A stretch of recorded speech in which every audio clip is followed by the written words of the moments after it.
Alors, bonjour, petite vidéo comme ça, improvisée. Nous sommes, je crois, le 4. Non, nous sommes le 5 octobre. Et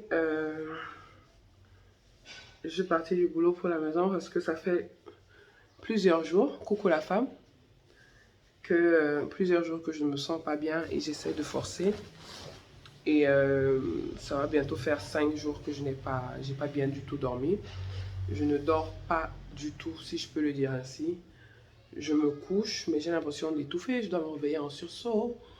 Euh, la nuit dernière, par exemple, j'ai dormi avec la bouche ouverte, histoire de repousser tout ce qui est, tout ce qui pouvait venir des narines pour la gorge et qui me bloque. Non seulement le nez est bouché et la gorge est bouchée. Du coup, j'ai dormi en mode gendarme hier soir. Donc, j'ai une très bonne sale tête là. C'est pas dans mes habitudes. On se dit que quand on vient sur YouTube ou on vient sur Internet, on doit toujours être glamorous. Mais la réalité de la vie, c'est que c'est pas toujours glamour. Donc, si la caméra est un peu inclinée, ne vous inquiétez pas, c'est tout simplement parce que je suis en train de fonctionner avec le trépied et la caméra avant du téléphone et je peux pas faire autrement. Il y a plusieurs vidéos que je dois mettre en ligne, je les ai pas mises en ligne. Il y a beaucoup de choses enregistrées, j'ai pas enregistré, j'ai beaucoup de choses à faire que je peux pas faire parce que je ne suis pas au top de ma forme. Donc, dans cette vidéo, pourquoi je veux parler?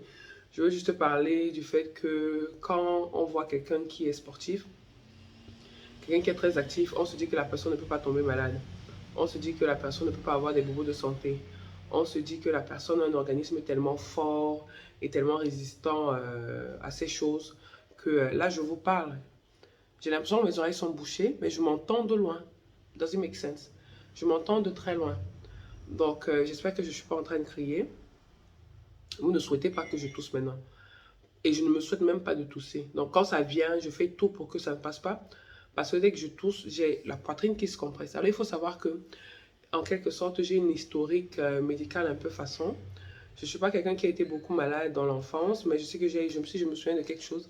C'est que j'ai eu des problèmes de genoux quand j'étais plus jeune. On m'a massé les genoux pendant très longtemps, jusqu'à ce que le problème se résolve lui-même. En grandissant, j'ai commencé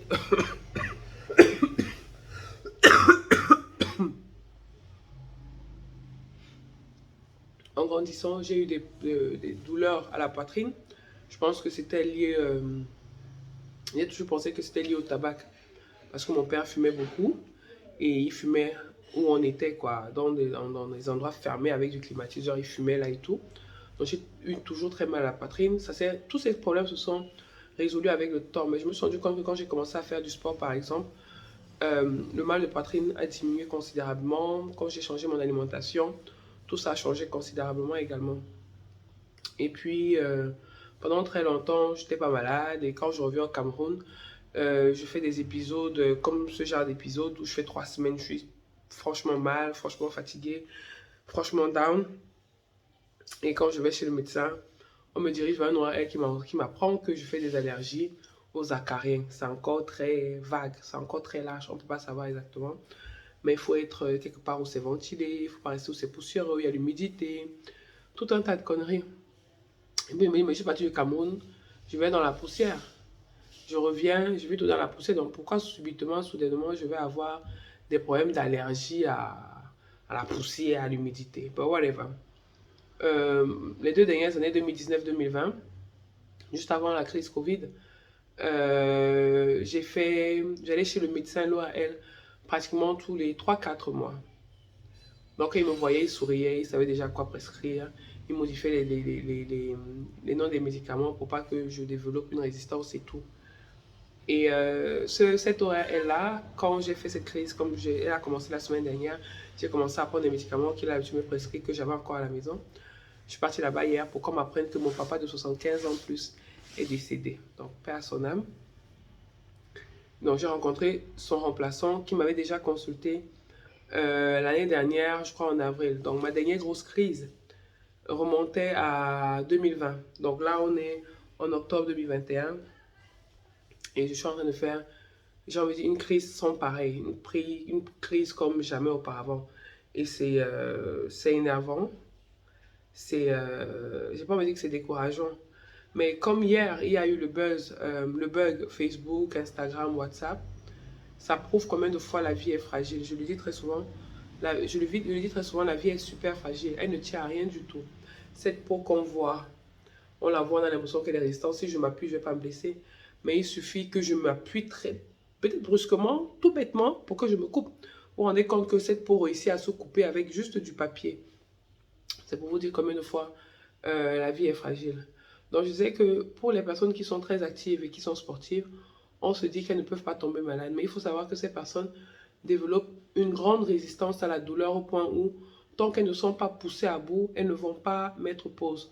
Tant qu'elles ne sont pas complètement poussées à bout, elles ne vont pas s'arrêter. Et j'ai compris cela lorsque je me suis cassé l'orteil. Et j'ai continué à fonctionner comme si de rien n'était pendant 3 semaines.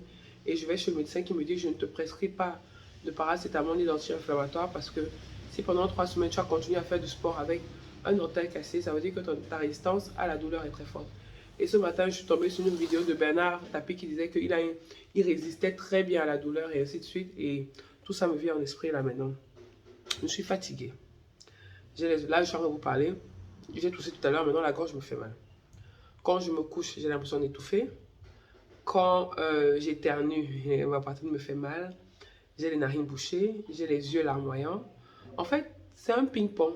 Ça monte, ça descend, ça monte, ça descend. Et tu as des gens qui sont autour de toi qui se disent que bon, tant qu'on te voit, everything is fine. Je le dis très souvent.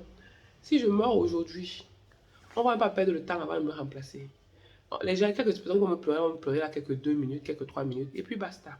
La vie va continuer. Jésus est mort, la vie a continué. Si je meurs, ça ne va rien changer. Et Jésus est mort pour tout le monde. Donc moi, si je me meurs même, ça ne va rien changer à la vie de quelqu'un. Donc, je suis fatiguée. J'ai les oreilles bouchées, j'ai le nez bouché. Ça monte, ça descend. Avec la température, donc, quand il fait chaud, ça fait façon. Quand il fait frais, ça fait façon. Si le vent passe sur mes pieds, ça fait un jarre et tout. I am freaking tired. I am tired.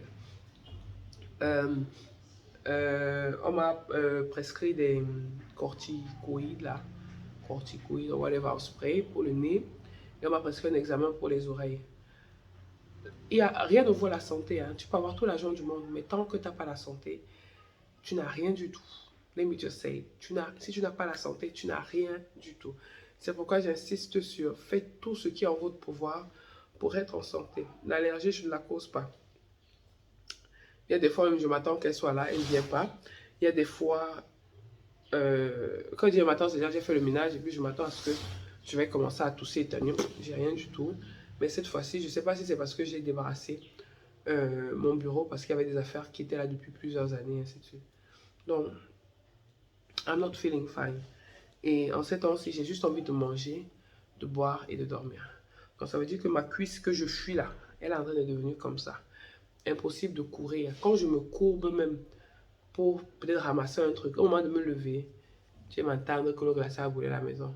Et comme j'ai du mal à m'endormir, je ne peux pas m'endormir sur le dos, je dois m'endormir sur le côté. Après, tu as l'épaule qui fait mal. Après, il faut équilibrer et tout, et tout, et tout, et tout. La santé, la santé, la santé, la santé. C'est tout ce que je nous souhaite. Je nous souhaite d'être en bonne santé. Je nous souhaite de faire tout ce qui est en notre pouvoir pour être en bonne santé, pour le demeurer et le rester. Et comme on le sait tous, ce n'est pas ici qu'il faut être malade. C'est vrai que de l'autre côté, là maintenant aussi, même être malade là-bas maintenant, c'est compliqué. Mais dans ce coin-ci là, ce n'est pas ici qu'il faut être malade. Maintenant, je ne sais pas si vous allez réussir à m'entendre. Si tu as réussi à entendre ce que je dis, j'espère que je ne vais pas parler trop mal. Là, vous entendez peut-être des motos derrière. C'est parce que ma chambre donne sur la rue. Et je suis sur une rue de joie. Mais bon, heureusement, il n'y a pas beaucoup de bars à côté. Et tout. Donc, je suis rentrée, je vais me coucher. Parce que j'arrive pas à dormir. Mais je suis complètement fatiguée. Le matin, je me lève avec les yeux enflés, le nez enflé. Ma collègue est entrée dans le bureau ce matin, elle éclatait de rire. Elle dit que mais je t'ai jamais vu avec autant de jours. Donc, c'est comme si un temps ça gonfle, un temps ça descend. Je sais pas, je suis fatiguée. Je suis fatiguée. Capacité de résistance à la douleur, oui, fine. Mais jusqu'à quel moment? Jusqu'à quel moment? On veut bien se sacrifier pour le boulot, pour les gens, pour ses activités et tout. Mais gars, quand ton corps ne répond plus, ton corps ne répond plus. Et comme je dis, si je meurs aujourd'hui, ça ne va rien changer à l'humanité. Jésus est mort pour beaucoup de personnes. Beaucoup de personnes refusent toujours de l'accepter comme Seigneur et Sauveur. C'est pas si moi et pas aujourd'hui là que it's gonna change something. Donc je voulais juste faire cette petite vidéo pour dire que Les sportifs sont également fragiles et ils sont même très fragiles. Parce que tellement leur corps est habitué à chauffer que dès qu'il y a une petite attaque, le corps dit que attends, je ne suis pas habitué à ça. Ouais, non. Donc, et on se retrouve dans des situations comme celle-ci. Donc, quand je vois un sportif qui est malade et qui te dit qu'il ne se sent pas bien, sache qu'il ne se sent pas bien. Donc, des petits bobos de santé, ça et là. Mais je rends grâce à Dieu car je peux encore parler, je peux même encore dire que je lui rends grâce. Tu vois. Donc, un petit coucou de ce côté de Featuring Bamedi. Je parle un peu sur mon Instagram, machin. J'ai même programmé des publications hier. La publication même à la ligne, je ne sais pas. Mais j'ai fait ça ce matin sur Facebook parce que, avec le bug qu'il y a eu, elle n'a pas été vue. Et pourtant, elle voulait que ma publication fasse parler d'elle-même. Donc, je vais devoir la reprogrammer pour je ne sais pas quand. Et puis, je vais voir. Beaucoup de petits projets en cours, beaucoup de responsabilités. N'oubliez pas, le programme Belém Mosgo continue. Venez vous inscrire en salle faire le sport. Et la deuxième vague du suivi WhatsApp pour le programme nutritionnel de perte de poids Belém Mosco va commencer le 18 octobre. Donc inscrivez-vous dès maintenant. Partagez l'information. Il ne faut pas que décembre arrive, je vous vois attacher les grosses ceintures où vous avez besoin de 4 bras pour faire entrer vos ventres là, pour partir à la fête. Tu ne peux pas porter le genre de choses, tu pars à la fête, tu manges. C'est même pas possible. Donc respecte-toi. Viens perdre quelques 5-10 kilos que tu as. Tu portes un habit doucement. Si tu vas après, tu grossis. Mais viens d'abord perdre le poids. Ok? Vous pouvez me contacter sur WhatsApp 651 1360 20 00237 651 1360 20. Et quand vous m'écrivez, ne m'écrivez pas là que oh, bonjour et salut. Non. Bonjour, j'aimerais savoir comment est-ce que. Go straight to the point. Les affaires que vous voulez faire les ping-pong de réponses là, je suis d'abord malade même. Donc vraiment, Biko, et pitié. Vous voyez, non. Bon. C'était juste pour vous donner des nouvelles, vous expliquer mon calme, mon silence. Si vous êtes sur Instagram, sur Facebook, vous devez savoir que je me sens pas bien. Et ouais, la vie d'un sportif, quand il est malade, ça caille. C'est dur, c'est difficile. Mais bon, I give thanks to the Lord at all times. Portez-vous bien, faites tout ce qui est en votre pouvoir pour vous sentir bien. Et non, c'est pas le corona. Non, c'est pas le corona. Merci, à très bientôt.